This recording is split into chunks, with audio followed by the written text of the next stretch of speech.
je disais, est-ce que passer à Babia Chokoro et qui peut dépendre na Koffi Olomide na asala succès te obi na melo bantu na bakana fi wana mwana mwasi wana mabe wana utachili wana waza quartier ata bota to okanga na fali pour fali bota le mwana ni. Mais quand tu dis qu'il fallait à la langa, on a répété ba mou. L'information fallait à la langa. Fallait à la langa te pe erotika la kusala yango te erotika la kusala mate. Fallait être stérile, fallait adopter un babia. Moi non moi c'est abota, moi c'est mutabota abana. Oh, yo c'est du kapoko libando ça moi c'est ndak moi c'est stérile. Koyoka yo déjà, koyoka Cindy Lecker, je ne sais même pas sur beaucoup tana sur bosolo là tout ça. Est-ce que ceux qui mutazo botati? Vie keba ayo na mwana nga.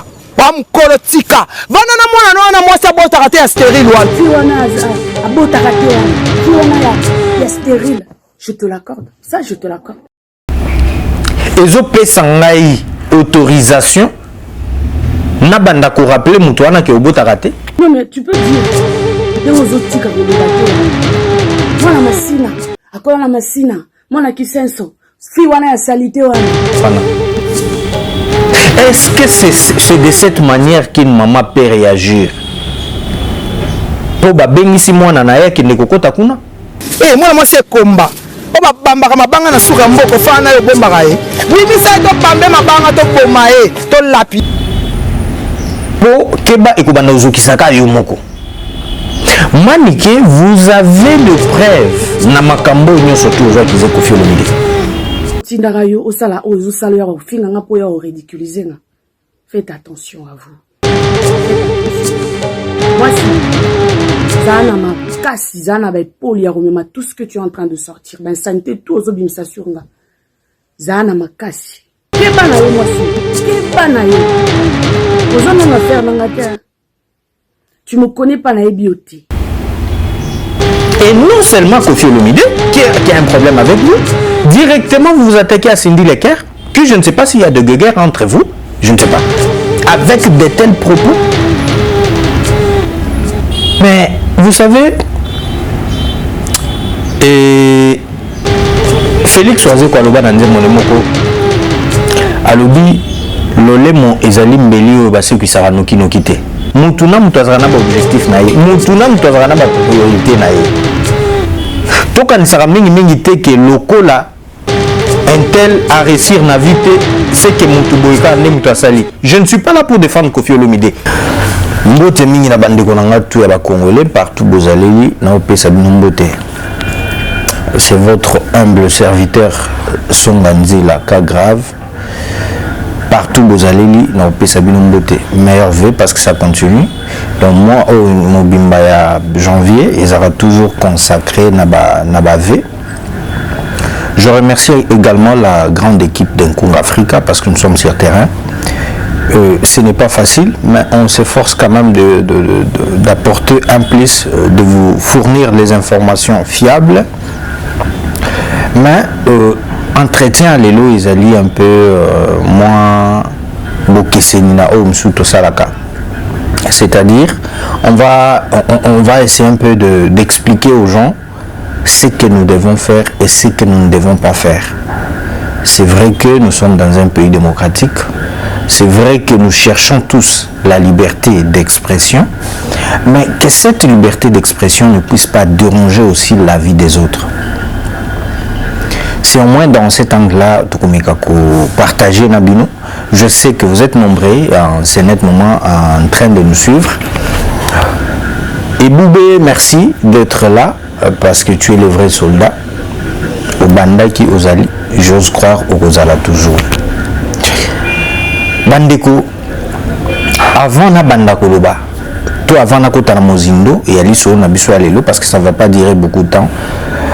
Mais j'aimerais que tout canal ba propos ou tout ba pick-up ou leki entre la star Cindy Lecker et Maniké. Discussion na bango. Cause il y a ba pick-up et Utiwapi. Ça fait trop mal. Vous nous appelez de temps à autre, mais besoin le belangote pour nanine, besoin la ngote. Et je souligne ici, moi, je ne fais pas partie, il y a Batu Oyo, Bazo, Sala, tout Bazarana groupe quartier latin, ils ont ni de près ni de loin, non. Nous avons de très bonnes relations avec Koffi Olomide en tant que l'artiste de mon pays, comme nous sommes en bon terme avec tous les autres artistes. Également, Maniké, moi personnellement, Natikala Komona Eboué, non, une fois, oui, et pas Delpire Lomantouba, si je ne me trompe pas, Bayakana Kissindiora, oui, on s'est vu avec elle une seule fois, et pas Delpire Lomantouba MP3 que je salue, je sais qu'il va suivre cette vidéo. C'est là où moi je vis Maniké de vive voix. À part Wana, il est Wana sur 2017 si je ne m'abuse pas. Sur 2017, sur 2018, un truc comme ça. Donc ça date de longtemps. C'est-à-dire, je n'ai jamais vécu avec elle qui est neti tout non, en tout cas je la vois seulement Nenga Lobaka. Mais c'est une dame aussi, c'est la veuve de notre frère, de notre frère et ami, Babia Chokoro, un grand artiste de mon pays. Il a laissé ses empreintes dans la musique à Congo, notamment dans le quartier latin, de Koffi Olomide. Et son fils d'ailleurs, Prince Babia, qui je me rappelle encore, j'ai eu à m'entretenir avec lui juste après Vodacom Superstar. Il était venu chez nous dans nos bureaux, on a parlé, on a donné ce qu'on pouvait pour la carrière. Je n'ai pas un problème personnel, ou je ne suis pas là pour défendre analyse pour Mikolo Isabongo pour Baïbi qui est on a défendre Koffi Olomide, on a défendre Cindy, on a défendre Ferré, Towera directement Batowera Baïbenga. Moi j'en ai pas besoin, mais ce que j'ai besoin est de voir que tout ça la makambo nanenge longobani. Mais je vous demanderai d'abord que l'on puisse suivre, que l'on puisse commencer avec les images de Maniké, ce qu'elle disait de Cindy Lecker, et puis on va se retrouver pour la suite. Voilà. C'est vrai que ce n'est que l'extrait parce que moi tout est à Mobimbezate. Cette dame a parlé beaucoup sur Cindy Lecker. Et cette manière de faire les choses, mes chers compatriotes, chers Congolais, tous les qui s'amaïlent na makambu ya bon na koloba buzobate mais na makambu ezangatinate, c'est ça le vrai terme. Pourquoi je dis ça? Parce qu'aujourd'hui vous allez le constater qu'avec l'internet, du fait qu'internet est zoufuta, c'est toute personne qui se permet d'insulter, il se permet de dire tout ce qu'il veut sur une autre personne, tout simplement parce qu'il sait que tant wakofinga bongo si manayango enveloppe moko ekolandaye bakofuta na TikTok, bakofuta na YouTube, bakofuta na Facebook, bakofuta je sais pas moi na réseaux sociaux ezebele. Est-ce que c'est avec cette allure que l'on peut construire un pays? Est-ce que c'est avec cette moralité que l'on peut vendre positivement l'image de ces pays? Soyons quand même sérieux. Soyons quand même sérieux dans ce que nous faisons. Des fois il sera passé mingi, passi makasi. Il y a comment que lorsqu'on insulte kakabino bandeko bozota la biso. Makambo bazo finga batu. Pour insulter, vous partagez, vous faites beaucoup de publications. Pour ça, parce qu'on a insulté telle ou telle personne. Mais tous à la sérieux. Cindy Lecker wana. C'est l'une de nos chantres, l'une de plus belles voix. Il y a musique Nabiso, il y a Congo. Moi, j'aimerais un peu pour rafraîchir maman Maniké, moi mémoire naïe. Est-ce que passer il y a mobile naïe et bande qui vraiment qu'on dépend kaka na quartier latin? Malheureusement, Babia Chokoro, paix à son âme, ne plus. C'est la question majeure que moi je pouvais lui poser si et seulement s'il est en vie. Passer naïe, tout ce qu'il a passé comme vie au sein du quartier latin, est-ce que ça ne dépendait que de Koffi Olomide? Je disais, est-ce que passer à Babia Chokoro et ça qui de prendre na Koffi Olomide na quartier latin? Non, tout le monde a bando qui partout. Mutuna mutu azarana détermination à vie nae. Mutuna mutu azarana ba objectif nae. Mutuna mutu azarana ba priorité nae. Toka nisara mingi te ke lokola un tel a réussir na vite c'est que mutu boyka ne mutu asali. Je ne suis pas là pour défendre Koffi Olomide. Je souligne très bien parce que na ebi nenge to me mama kamuna biso pe nenge na sali la vidéo nanga. Nga na sa vidéo mobimba ba tonto moko bo ba ya ozwa ba kati ba ndambu ba komota o alobaki boy. Je suis très clair. Passé ya Babia ya Ndonga Chokoro, est-ce que ezala qui vraiment ko dépend kaka na Koffi Olomide? To vi na ye o azala ki nango parce qu'il ne plaît en vie. Voilà pourquoi na lobela ngo bongo. Est-ce que automatiquement ezala ki kaka ko dépendre bongo na Koffi Olomide? Au sein du quartier latin, nous avons vu des artistes qui ont intégré le quartier latin avant Babia, mais qui sont encore en vie. Bamisou pe batika musique. Bamisou ba comment ba pasteur. Bamisou jusqu'à présent ils évoluent. Et il y a aussi ceux-là qui ont intégré le quartier latin juste après lui, qui évoluent, et d'autres aussi ba katana na bango. Ainsi est faite la vie. Tokoki ko bota ma papa moko maman moko metorozala na même vité. Et aujourd'hui, tout ce que Maniké est en train de dire, sous prétexte que pour moi nanae, bazo lukisae, à côté quartier latin, ainsi de suite, n'a pas raison nyon sotuana. Est-ce que c'est de cette manière qu'une maman peut réagir? Pour babengi si moi nanae qui ne kokota kuna, avec de tels propos? Mais vous savez, et Félix Oazé Kwaloba Nanze Monemoko alobi lolemo ezali mbeli oyo baseki sara noki nokite po keba ekobana ozokisaka yo moko. Maniké, vous avez de preuves na makambo nyonso to ozo kize Koffi Olomide. Et non seulement Koffi Olomide qui a un problème avec vous, directement vous vous attaquez à Cindy Lecker, que je ne sais pas s'il y a de guerre entre vous, je ne sais pas. Koyo Kayo déjà, Koyo Ka Cindy Lecker, je ne sais même pas si beaucoup Tanaso Bosolo là tout ça. Est-ce que ceux qui m'ont botati, ils ont payé autorisation, n'a banda ko rappeler mutuana ke obota raté? Bon ceux qui a botané, aboyaka koloba ki a bota. Est-ce que biso nyo sonné tous les gars na ba réseaux sociaux, vie privée na biso batutu bayebi, neti ndenga na loba boy. Combien de personnes bayebi ki nga na bota?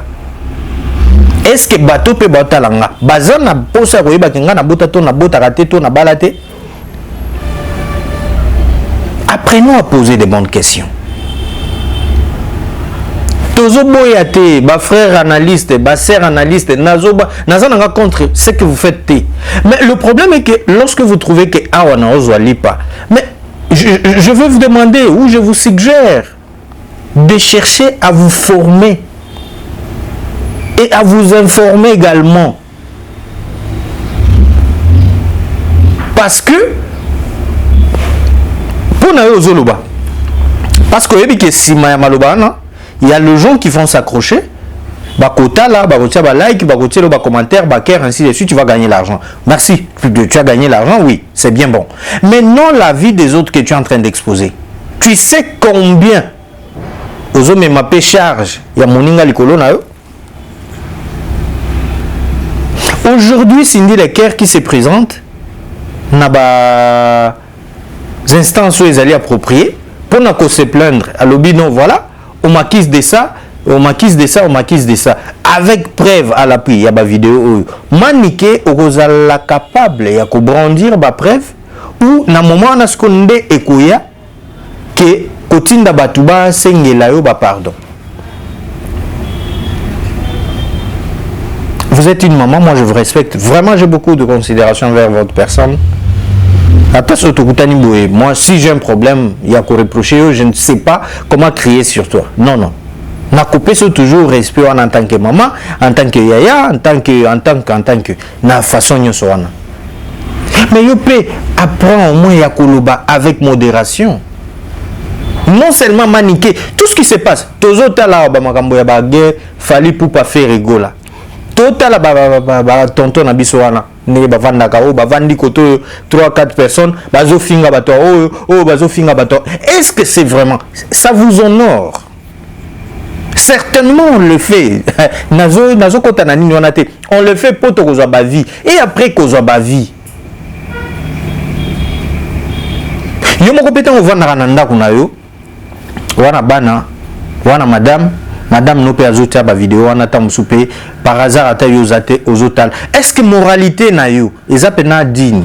Et les enfants ou tes enfants, lorsque ces enfants-là vont grandir, bah comme pe kotala parce que les images vont rester. On doit tirer attention.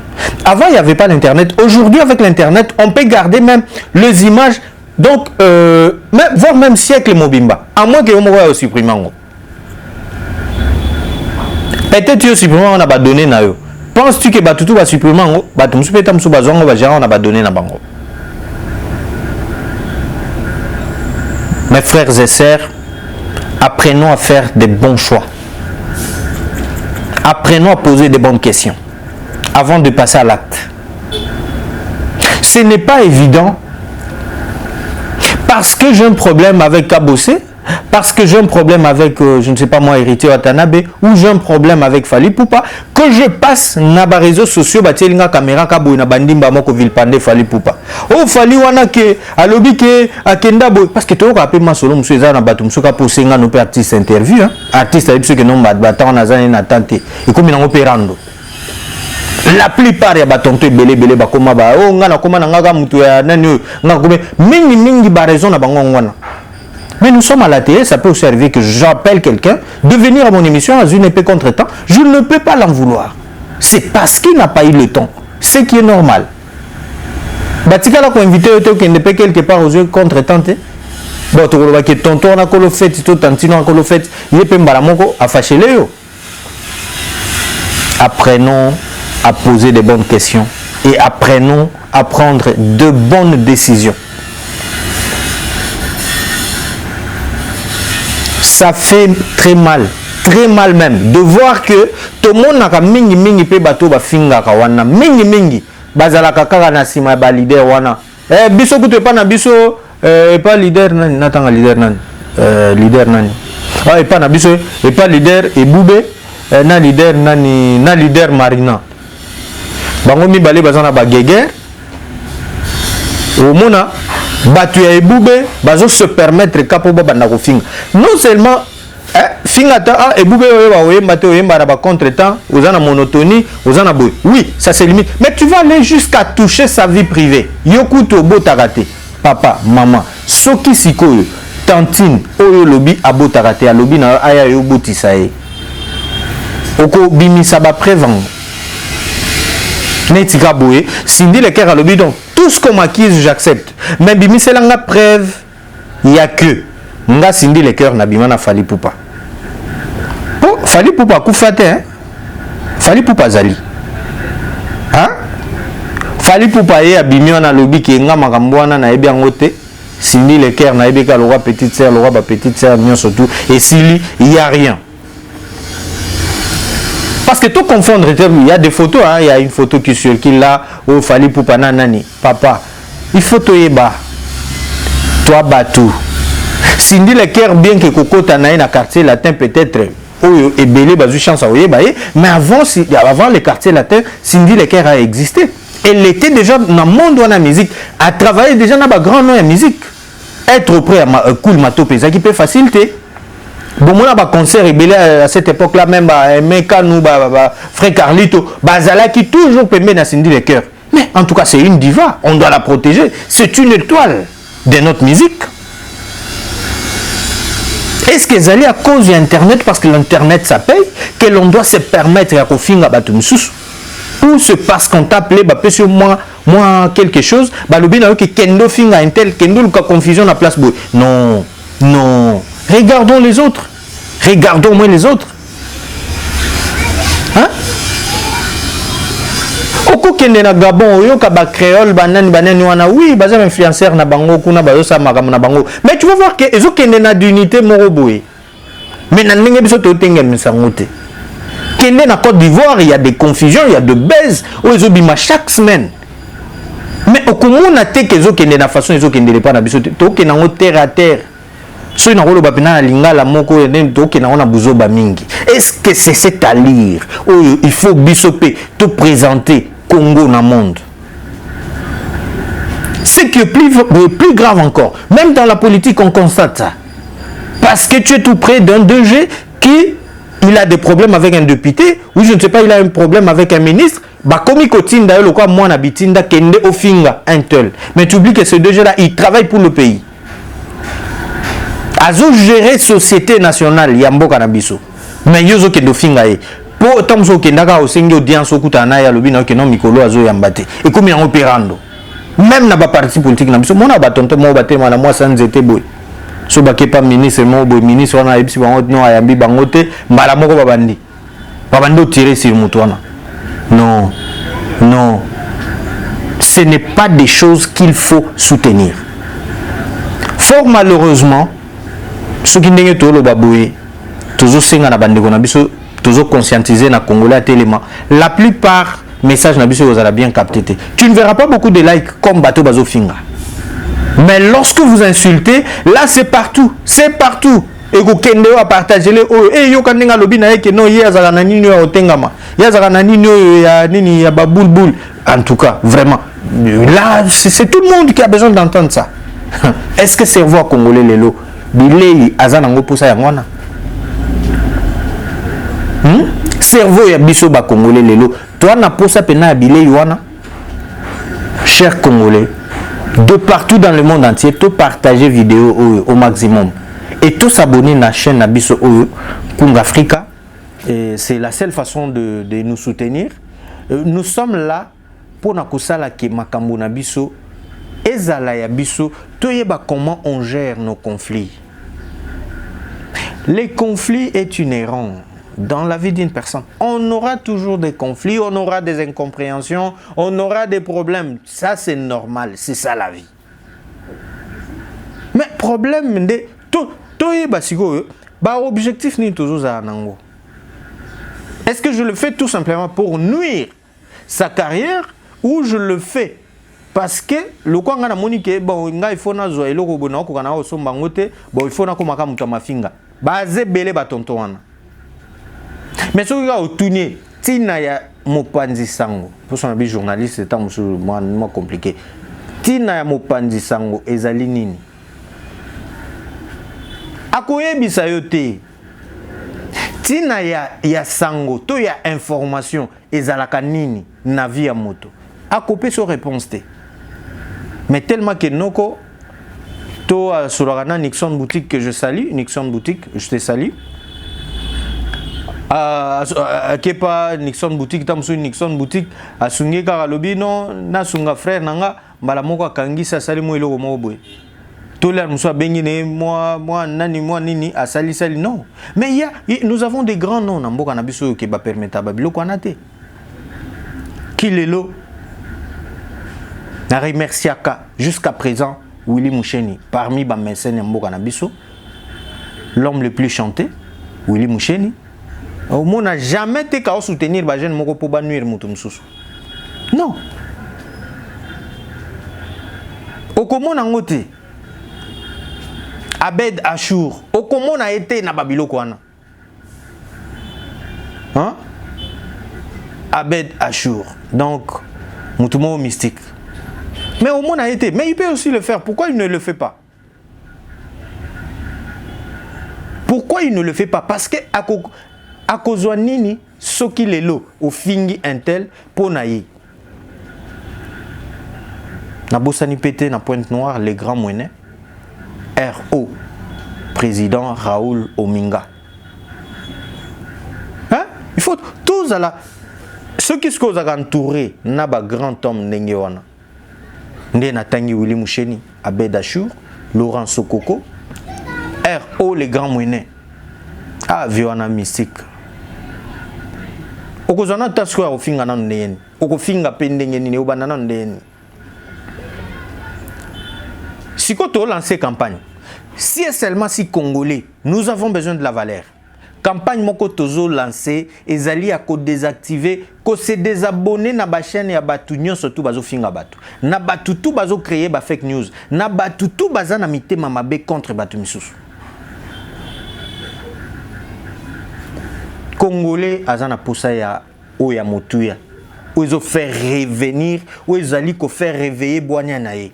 Congolais azana poussa te ya ko laisser oyo ekopesa ye maladie. Izaneti mutazo leisa nga poto bosoto. Est-ce que Congolais azana poussa ko consommer bosoto?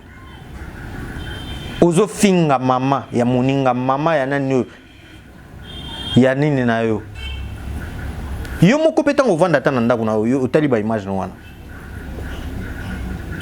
Ba massa bozo ba mbongo na ba réseaux sociaux, mais allez-y vous inscrire na ba université, ba centre de formation belé, ça va vous aider. Je ne suis pas là pour m'attaquer aux individus. Mais je m'attaque à un système où ils ont s'implanté. Petit à petit, lobby, toko, comme ils ont un mode de vie, comme ils ont un peu normal. Quelqu'un qui va passer à la télévision pour insulter, et puis il passe, c'est tout. Il n'est pas inquiété, tout simplement parce que Simanae Azale qui est général. Simanae pour Azale qui est ministre. On doit aider aussi notre président. Parce que c'est pour la toute première fois dans ce pays, nous avons un président au sommet de l'État. Oh, il y a Bisso Moko. Commençons par changer nos mentalités. Commençons par changer nos propres mentalités. C'est alors qu'on va voir Mboka sur la dimension Moussous. Si seulement si on a besoin du changement, Tolini changement bandakuna. Ceux qui ont changé, tu vas voir que non, toute chose commence à changer. Et quand toi tu ne changes pas, Nzela Moko, Nzela Zaboué, tout droit. Maintenant, les boulou Moko et Salemi place wana. Batali balobité, Rai et Kole Kassou place ote. Il faut tout changer, tout tient Nzela kuna. Mais yo tigalika wana, ozo zela ketenga na telemi on a gare na zela train. Papa, ti mukoloye sokoya okozwaka 30. Train c'est changeant nango. Ça dit Congo et ses 8 dimensions mususu. Mingi ka bato baloba Congo ezo changer te, yo moko na so changer. Congo ezo changer te. Yo zo zela Congo est changé. Congo ozo zela banzete banda ko changer. Ba meuble est changé. Tous aux Zélandais, yomoko la personne a changé. Je ne sais pas. Apprenons à poser des bonnes questions. C'est facile et simple à comprendre. Parce que tous aux Zélandais, Congo a changé. Congo a banzete, il y a ban meuble, tout il y a banda ku ba mire changé, tout aux Zélandais comportement a changé. Pour moi na ke makamunyo se changer na Congo. Yo telemi place mo bozo ba oh ngana okota na nwana te po batu bazate. Oh, on a peu kuna télémé à l'objet qui était non, c'est la paix batu pour nanu batu baete. Donc, si vous mutuaza wapi, pour nga mutupe na l'objet que batu bazate. Oh, on appelle l'objet que non batu bazate. Finalement, mutuazala wanate. Et pour que mutuazala, yo mutu poussana nanu. Yo, osa déjà mutu. C'est-à-dire avec nos comportements, petit à petit, on peut se désabonner na babilo ko wana mabe. Chers Congolais, je fais vraiment ces messages, je lance ces messages avec tout cœur pour nous kolobaki, ba comportement ya boye, eza malamute, on ne peut pas soutenir ça, on ne peut pas. Si je dis ça, je ne suis pas là pour m'attaquer aux personnes ou aux individus, mais je m'attaque à un système oyo, ils ont déjà petit à petit na koli la société na biso. To komi comme na makamunyo surtout clair. Comment okoki ofinga nzoto ya mama ya moninga? Na miso pe abato trouvant normal. Comment okoki ko diffamer aux autres misa ba information yo moko na ozo maîtriser te. Tout simplement pour na nuire moninga. Comment okoki ko luka kozala na makambo lokuta ka pour na ko créer semer confusion na kati ya bato po yo ba ko futa yo mbongo. Non Congolais, motema mabe na yo mati niveau makasi. Yango pena donc ba motema mabe musu ya sika o sema na mbasa ile ngote sekeza wa. On dirait Zandéa. Hein? Tout le musique bien. le bela oisé quoi, parce que j'écoute souvent sa musique. J'écoute souvent sa musique. Dans sa musique, il y a une philosophie. Il apporte un message. Il y a du contenu. Tant aux autres, oui, aux autres, et après, quel message tu vas retenir? Mais dans le comportement, on comprend que certainement, vous avez raison de dire que Batimisu baza mitema mabe ya sika sika. Nano basale la ngote. Ce qu'on dirait comme Lucas ko basale la. Mais est-ce que awakaka bisonde bato to kubanda kozala komekola kosala la mitema mabe o bato to bazo sala la te to biso pe on peut dire que non to kokipe kosala la mitema malam.